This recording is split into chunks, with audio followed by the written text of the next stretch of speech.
有人问我杨过的黯然销魂掌为什么会断了传承，很多人可能会觉得是我杨过藏私不愿收徒导致的。其实读懂原著你就会发现，这些都不是真正的核心原因，最根本的原因只有一个，那就是传承条件太苛刻了，或者说这套武功根本不适合传承。它第一个硬性条件就是需要恐怖的内力作为支撑，因为书中明确说了，由于我只有一只手臂，所以不走繁复的招式路线，我走的是一力降实惠的路子，因此这门武功威力不在招式，全在内力。通俗点说就是非常耗懒。你想学这门武功，首先就要把自己蓝条蓄满。我杨过一生涉猎高阶武学武术，有古墓派的玉女真经，也有王重阳石刻上的九阴真经，还有蛤蟆攻打狗棒法、弹指神通这些。后面我在东海16年经过海潮练力，几乎把这些杂糅内力合而为一，让我的内力达到了前所未有的高度，就连一灯大师这种武绝高手都自愧不如。放眼整个神雕后期，在内力上能与我匹敌的可谓寥寥无几。正因为有这种磅礴内力，我才能支撑起黯然销魂掌的运用。但一般的江湖高手，即便他一生苦修，没有点奇遇，恐怕连我16年前的内力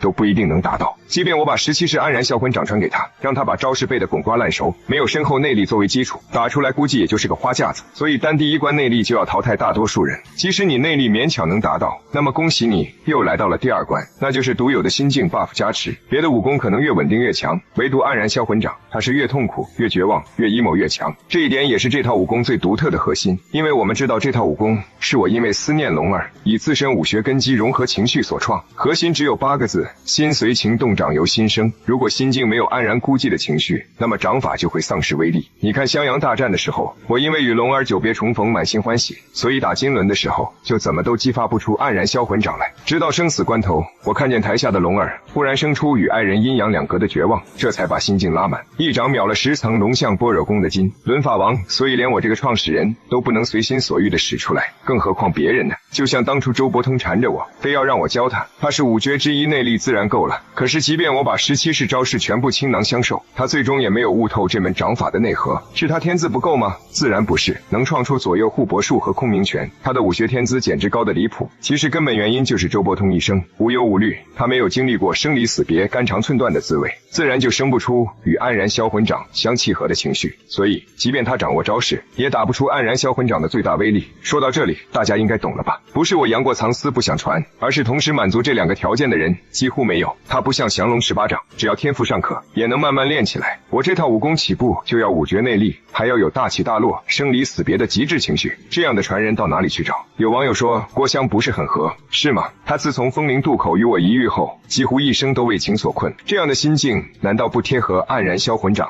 其实这样一想似乎也对，郭襄在心境上确实适合，可惜我遇到他的时候，他年纪尚轻，内力还没有成长起来。后面我和龙儿归隐后，我们就再也没有见过，也算是错过了一个合适的传人。所以黯然销魂掌失传，真的非我杨过之过。可能作者塑造这套绝世武功，本意就是让它只独属于我，因为世间武学招式可以复制，个人心境确实无法感同身受，正应了掌法中的那一句：黯然销魂者，唯别而已。